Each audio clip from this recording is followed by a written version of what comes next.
baka ganin 'yan kasuwanmu daga inda aka ce Ramadan ya tinkaro saura sati ɗaya a shiga Ramadan, to fa kawai sai dai 'yan kasuwan da Allah ya musu rahama.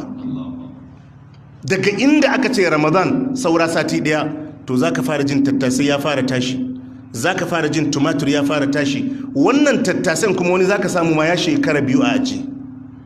Za ka fara jin suga ya fara tashi, sugan za ka iya samun ya kai shekara a aji. Za ka fara jin kayan masarufi ya fara tashi. Man sagir kuma a garinsu kuma a Ramadan. To bare yanzu da muke cikin wannan jarrabawa, kasan an yi farashin Ramadan daban, an yi farashin coronavirus ma daban, lockdown shi ma sun mishi farashinsa daban. Ran da aka ce za a yi lockdown, to farashi kuma sai sake tashi. Allahu akbar. Man sagir mutane ne suka shiga masifa, wadda zai tsira sai wadda Allah ya so shi. Kai da kake ƙara farashi kasan koma kai ma guguwar za ta tafi da kai. Yanzu akwai wadda ya isa ya ce ya fi ƙarfin tafiya a cikin wannan masifan? Wallahi babu shi. Baka nemi kusanci a wajen Allah da kyautatawa ba. Tsawwala wa jama'a, ana cikin masifa, ana watan Ramadan, ana halin kakani kayi. Yau duk wadda ka mudu shinkafa mudu 10 ka bashi a wannan local environment da muke rayuwa sai yayi kwalla.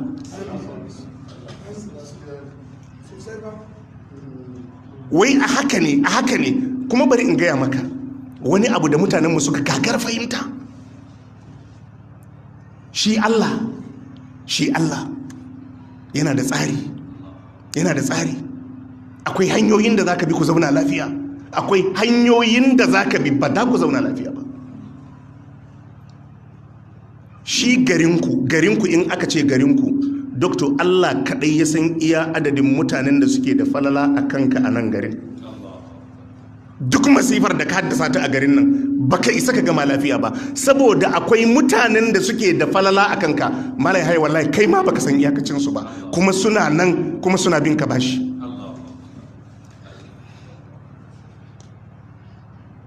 Masifar ma a garinku inda aka haife ka, masifar ma a garinku. Ka koma ka yi lissafi mai kyau. Doktor, ka je ka yi lissafi.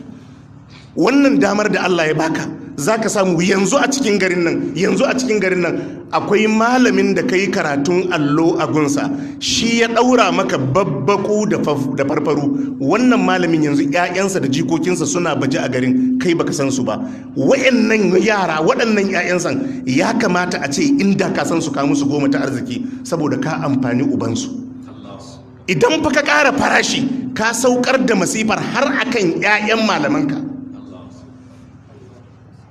Akwai malamin da a firamare shi ya koya maka sunayen Allah, shi ya koya maka Allahu, shi ya koya maka Ar-Rahmanu, shi ya koya maka Ar-Rahimu, shi ya koya maka Al-Maliku. 'Ya'yansa da jikokinsa suna baje a garin nan. Inda ka san su da inda suke, ya kamata ka je ka musu 10 ta arziki. In fa ka ƙara farashin suga har da waɗannan 'ya'yan malaman kan da ka ɗanɗana ma azaba, ka yi musu godiya?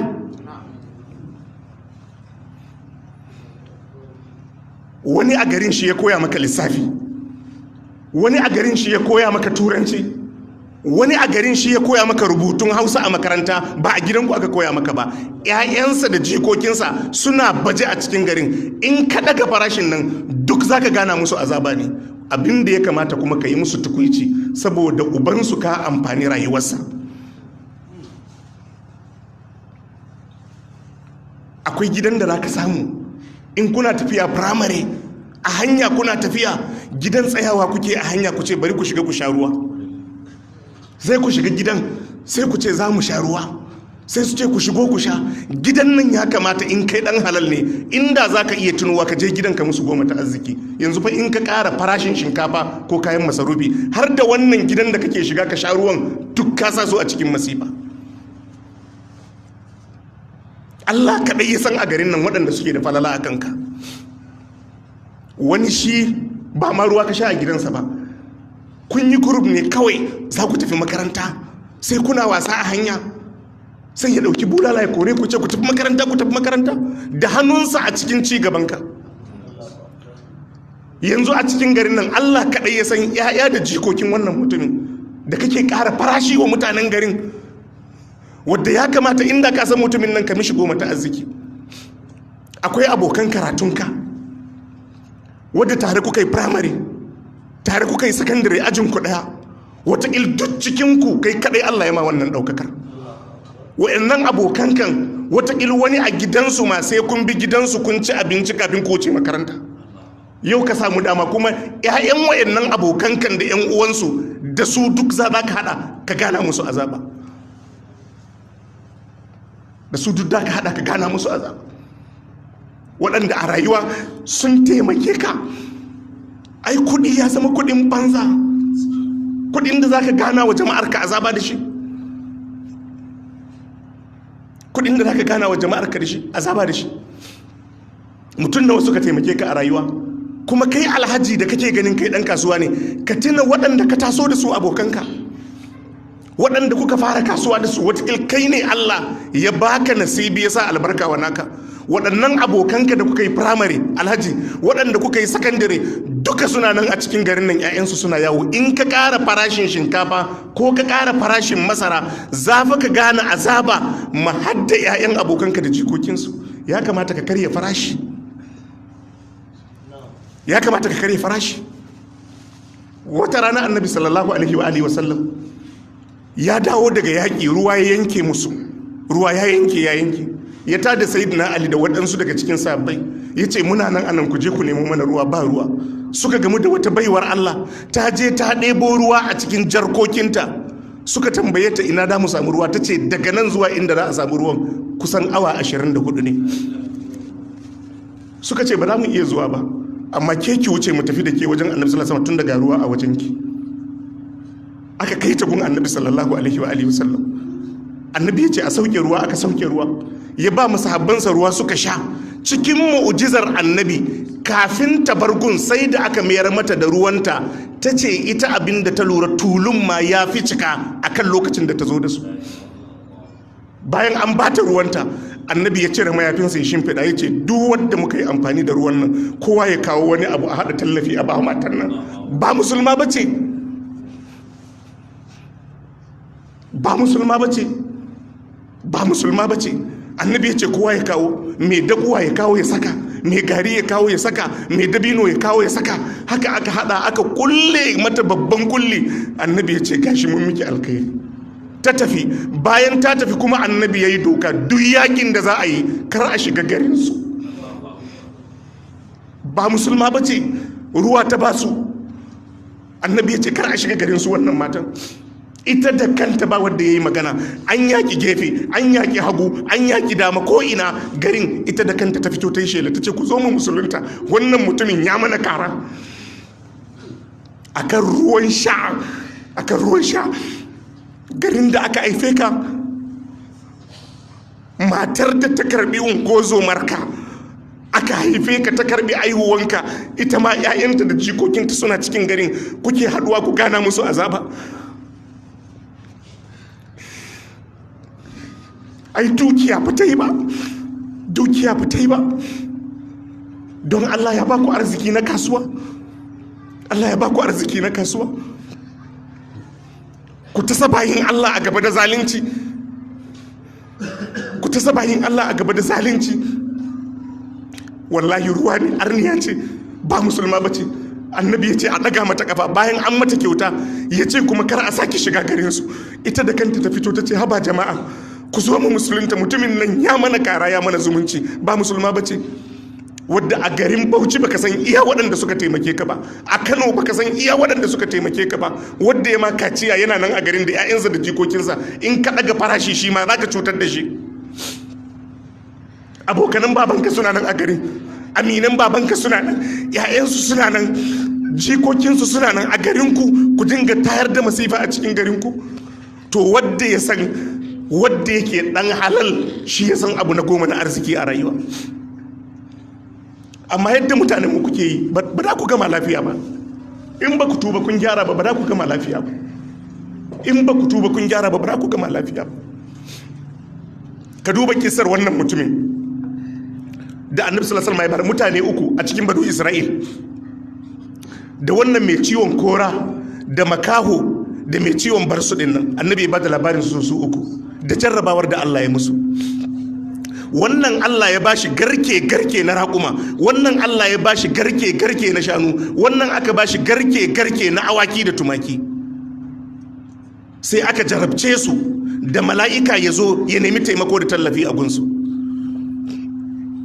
Ya zo wajen wannan na farko mai raƙuma, ya ce mishi kai haƙuri, abubuwa sun mun yawa, ba zan iya taimaka maka ba.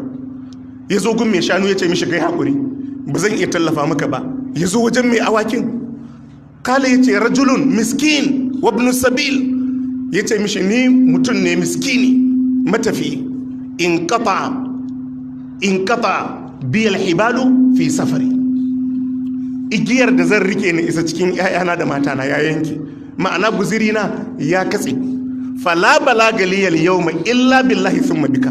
Ya ce mishi alhaji ka taimake ni, ba ni da inda zan samu taimako na isa zuwa ga iyalaina a yau din nan sai da taimakon Allah da abin da zaka tallafa mini. Kala sai shi mutumin sai ya ce mishi kad kuntu a'ma faraddallahu alayya basari, ya ce mishi da ni ma makaho ne, Allah ya mayar mun da gani na. Dan halal kenan wanda baya mantuwan alkhairi. Kar don ka samu duniya ka manta da abokanka da a sakandare kuke jika kanzo kuna ci tare, wani a cikinsu ko abincin da zai ci bayi da shi, yau kai ka samu babban matsayi, kar ka manta da shi. Dan halal baya manta alkhairi.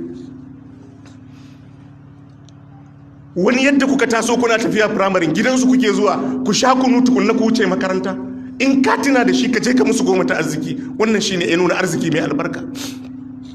To shi wannan makafin bai manta ba, ya ce mishi ni matafiyi ne, guzirina ya katse, ba ni da hanyar da zan isa zuwa ga iyalaina sai da taimakon Allah da taimakon da zaka mini. Kala sai ya ce mishi kad kuntu a'ma faraddallahu alayya basari, ya ce mishi da ni ma makaho ne, Allah ne ya mayar mun da gani na.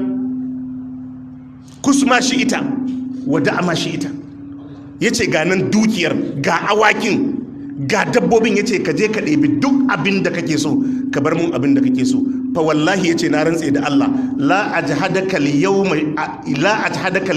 la ajhadaka shay'an akastahu lillah, ya ce wallahi ba zan ma mita ko korafi ko na musguna maka akan wani abu da ka ɗiba da sunan Allah ba. Ya ce ni Allah ya mun goma ta arziki, Allah ya mun goma ta arziki. Ya ce babu abin da nake jira. Waɗannan mutane da kake gani doctor, waɗannan mutane da kake gani ba fa wai musguna wa mutane ba, ba fa musguna wa mutane ba. Shi fa Allah rowa kawai yana lalata dukiya a kanta. Rowa baka kuntata ma kowa ba, rowa ka ɗauki abunka ka hana, Allah na lalata dukiyan. Ai wannan kisan mutane uku na banu Isra'il din, su guda biyun ai rowa suka yi, ba sun cuci wadda ya zo roƙonsu ba ne, rowa suka yi. Amma duka haka Allah ya shafe dukiyar, duka haka Allah ya shafe dukiyar. Mu ji tsoron Allah. Haba malam, mutanen da zaka samu malam Yahaya, mutanen da zaka samu mutum ya cire zakka in lokacin zakka fa yayi kudin ba kudin ka bane. Alhaji, kudin da kake cire zakka in aka ce a Ramadan ne lokacin cire zakkan, ba Ramadan yayi ba, to kudin ba kudin ka bane. Da ka samu yanzu haka akwai wadda zakkan barama yana ajiye da ita, ba mugunta bane? Talaka wanda zai bawa ne babu? To zakkar ta kai miliyan 10, shi kuma yana jin zafin ya cire miliyan 3 a lokaci ɗaya ya bayar. Kudin ba kudinsa bane. Wadda zakka ma baya iya bayarwa, shi ne zai taimaki jama'a. Zakka sukan iya rike zakka wata 6 shekara guda, sukan iya rike zakka wata 6 shekara guda ba su ba bayin Allah ba. Kasan dai a Najeriya duk wanda ya cire zakka har shekara ta sake kewayowa zakkan na hannunsa, ƙarya ne ya ce bai samu wadda zai ba wa zakkan ba ne. To amma zakkan ne ya iya cire miliyan 1 a rana ɗaya ya bayar, yana jin zafi tare da cewa ba dukiyarsa ba ce. Ai dukanmu za mu je mu haɗu a gaban Allah, duk da mu haɗu a gaban Allah.